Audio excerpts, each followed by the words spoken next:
Hi, my name is Dan and I'm one of the DT evangelists here at Digital Tutors. In this video, we're going to look at a question from one of our users, Andy G, on how to composite together an RGB mat inside of After Effects. Okay, so I'm going to go ahead and open up After Effects. The first thing we need to do is to import our image sequences into After Effects. So I'll come to File, Import, File, and what I've actually done is rendered out two different image sequences, one for the color channel and one for the RGB mat itself. Okay, so I'll start by importing my color channel, select the first layer in the first frame in the image sequence, make sure that my sequence or target sequence is checked since this is a target sequence, and click open. And since it does have alpha on it, I'll just go ahead and leave that at default so it sees the alpha. And now I need to import my RGB mat. So the process is the same, except this time I'm going to choose my RGB mat image sequence and go ahead and open that up. Okay, so now with our two image sequences in our After Effects project, now we just need to drag one of these down to our timeline in order to create a new composition based off this image sequence. Okay, so now that I have this new composition, I'll drag my color layer in here as well, just so we have both of them on here. And if I drag through or scrub through the timeline here, we can kind of see what we have. It's just a simple turntable. Okay, so let's take a look at how we can set up our keying. So I'm going to turn off my color layer for now. And what I want to do is, since this is an RGB mat, I'm going to have to duplicate this 2 times. So I'll duplicate it twice, so that way we have 3 copies. And one of them is going to be the red mat, one will be the green mat, and one will be the blue mat.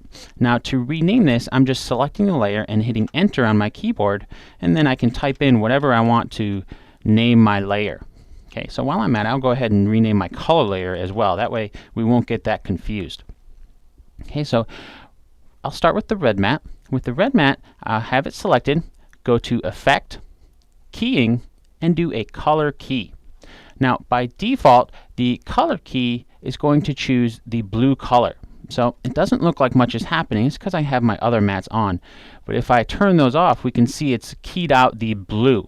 Since this is the red mat, let's come in here and choose a different color.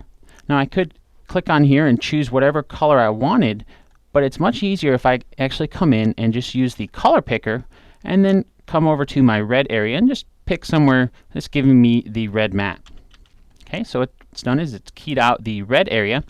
What if we notice there's a little edge here? So we have a couple different options to be able to make sure we get a good key. Now, one of them is the edge thin, so if I were to just, say, bump this up to 1, we can see what that's done is it's taken out an extra 1 pixel here. It's gotten rid of that area. Or I could come in and feather my edge, whatever you may need to do in order to get a good key. Now, in this particular case, I was happy with the edge thin here. That's pretty good. Notice we don't have any red areas anymore.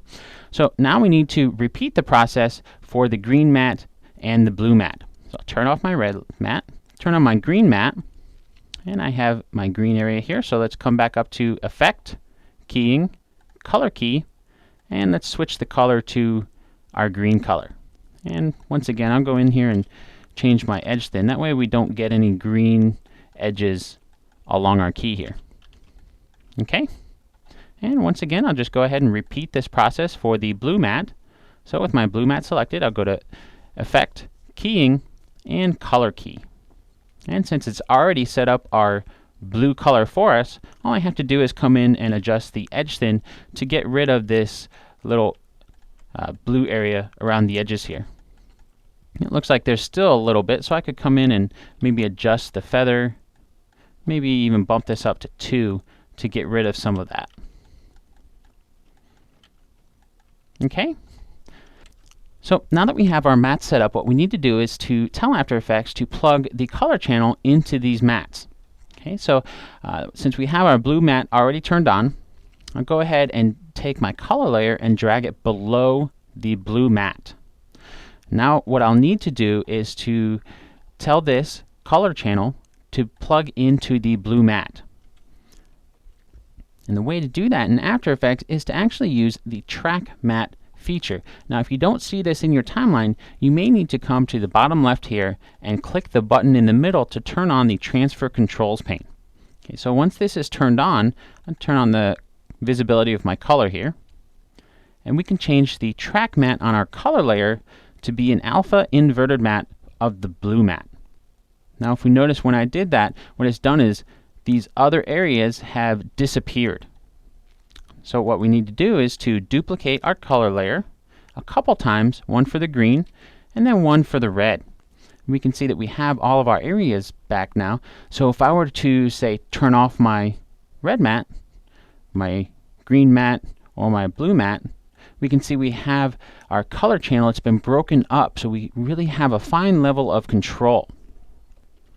And if at any time we find that we aren't happy with our original keying, we can always come back to, say, one of our mattes, and in our effects control panel, if you don't see that up here, we can go to Window and make sure we have our effects control panel turned on. And we can always come back and readjust our key effect. Okay, so what's really cool about this is we can actually utilize one of the very powerful features of After Effects, and that is turning these layers into a composition. So just to take this to the next level, let's say, let's pick the color, the body of the car here, and that's my blue matte. Okay, so with my blue matte selected, I'll just go to Layer, Precompose, and what this is going to do is it's going to turn our color layer into its own composition. So if I come back to my project panel here, we can see we have a new color composition, and this is going to be my blue composition, just so it's easier to remember here in our timeline. Now I'll double click on the color up here. Actually, let's go ahead and rename this guy here. Once again, it's just selecting the layer and hitting enter to rename it. Okay, so that's our blue composition. Just double click on it to open up that composition, and now we can apply whatever effect we want to this color layer, and it's going to go ahead and apply that in our master composition. So just to illustrate this, I'm going to come in and do a quick, say, hue saturation. This is just to change the color of our car here. Let's adjust this to something fairly different. That's maybe not quite different. Let's just do a colorize and really adjust this to something different so we can see this effect. Now if I go back to my master layer, we can see that that effect is only being applied to the body of our car. And if we notice, we have a little bit of extra areas here, so I can always come back into my matte and adjust my edge thin or my feathering to really fine tweak that matte to make sure I don't have any of those extra little layers, extra little pixels around the matte. So that's just a quick look at how we can bring in our RGB matte into After Effects and then use them to break apart our color layer.